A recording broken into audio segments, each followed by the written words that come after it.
আমি এই যে যে ইলেকট্রনিক্স রিপেয়ারিংয়ের ভিডিও ছাড়ছি, এই ভিডিওগুলো যারা ইলেকট্রনিক্সের কাজ শিখছে তাদের জন্য, আদার্স অন্য কারোর জন্য নয়। কেন, যারা কাজ শিখছে তারা জিনিসটা বুঝতে পারবে আমি কি করতে চাইছি বা কি বলতে চাইছি বা কি করছি। কিন্তু যারা এসব সম্বন্ধে কাজ করেনি বা জানেনি, তারা এটা আদৌ কিছু বুঝতে পারবে না। তাদের জন্য ভিডিওটা নয়। হ্যাঁ, তো আমি যেহেতু একটা যাই হোক অন্য লাইনে কাজ করছি, তো আগে আমি ইলেকট্রিক লাইনেও কাজ করেছি। বা ইলেকট্রিক লাইনটা আমি সবদিনই ভালোবাসি কাজ করতে। পাখার কয়েল বাঁধা থেকে আরম্ভ করে স্টেবিলাইজার সারা বা বিভিন্ন রকম এমপ্লিফায়ার বোর্ড সারা, সব রকমই আমি করি। তো পরবর্তী ক্ষেত্রে একটা এলজি টিভি 21 ইঞ্চির আছে। টিভিটা চালু হয়নি, মানে সুইচ দিচ্ছি কিন্তু চালু হচ্ছে না। তো প্রবলেমটা সলভ করবো, সেটাও আমি ভিডিও করে পুরো দেখাবো। আর একটা পাখার সিলিং পাখার কয়েল বাঁধবো, সেটারও ভিডিও আমি দেখাবো।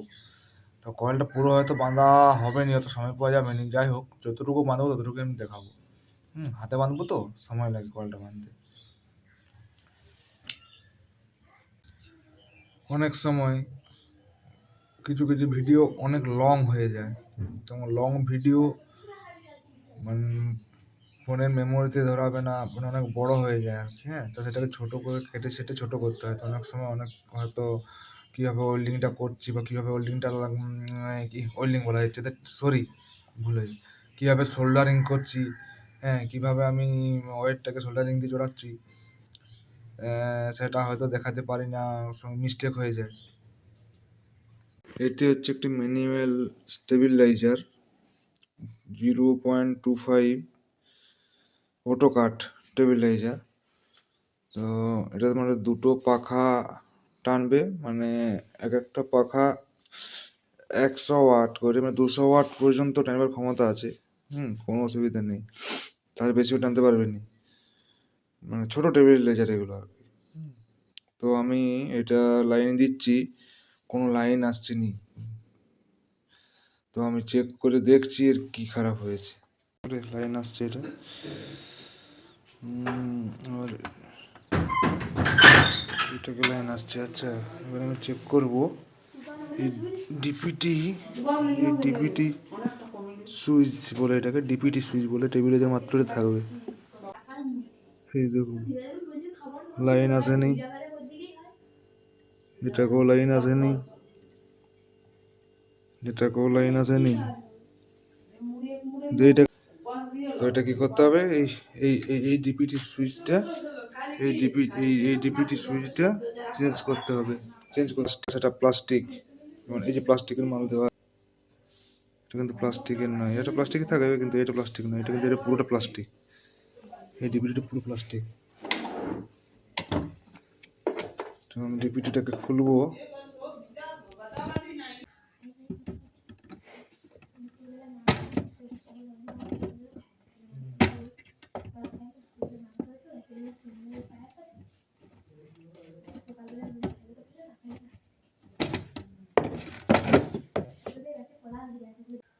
এটা প্রথমে এগুলো নিউ, এটা করছি, এটা নতুন লাগাবো ডিপিটি সুইচ।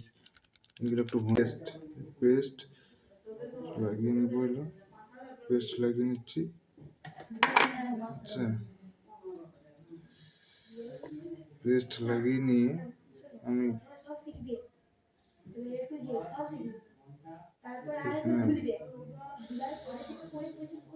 ওয়েল্ডিং করবো,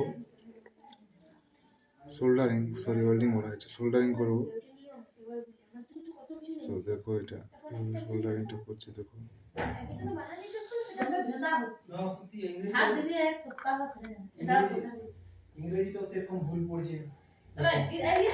পড়েছে 1 2 3 4, এদের 1 2 3 4 চারটা পয়েন্ট আছে। তো ডিপিটি সুইচের এই যে পয়েন্ট থেকে এই পয়েন্ট একটা তার যোগ হবে, এই পয়েন্ট থেকে এই পয়েন্ট একটা তার যোগ হবে, দেখো যোগ করে দিয়েছি।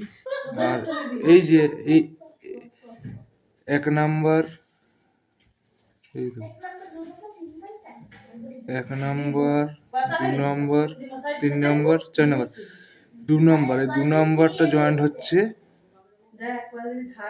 3 নম্বরে, আর এখানে 3 নম্বর জয়েন হচ্ছে এখানে 2 নম্বরে।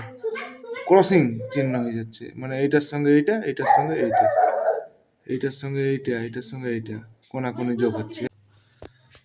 লাগিয়ে দিলাম করে।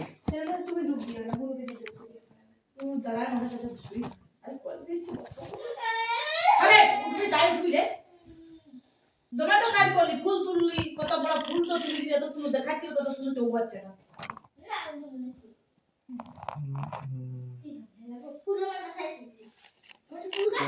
লাগিয়ে দিচ্ছি।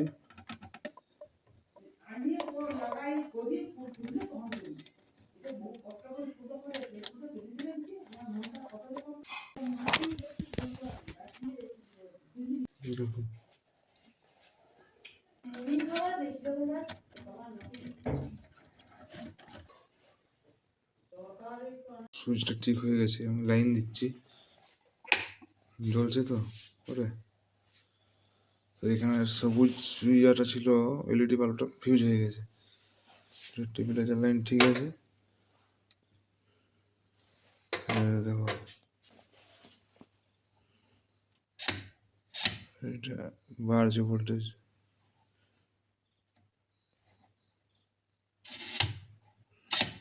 বেড়েছে, দুপুরে তুলছি, বাড়াচ্ছি, দেখো অটো কাট হয়ে যাবে, হয়েছে, অটো কাট হয়ে গেল।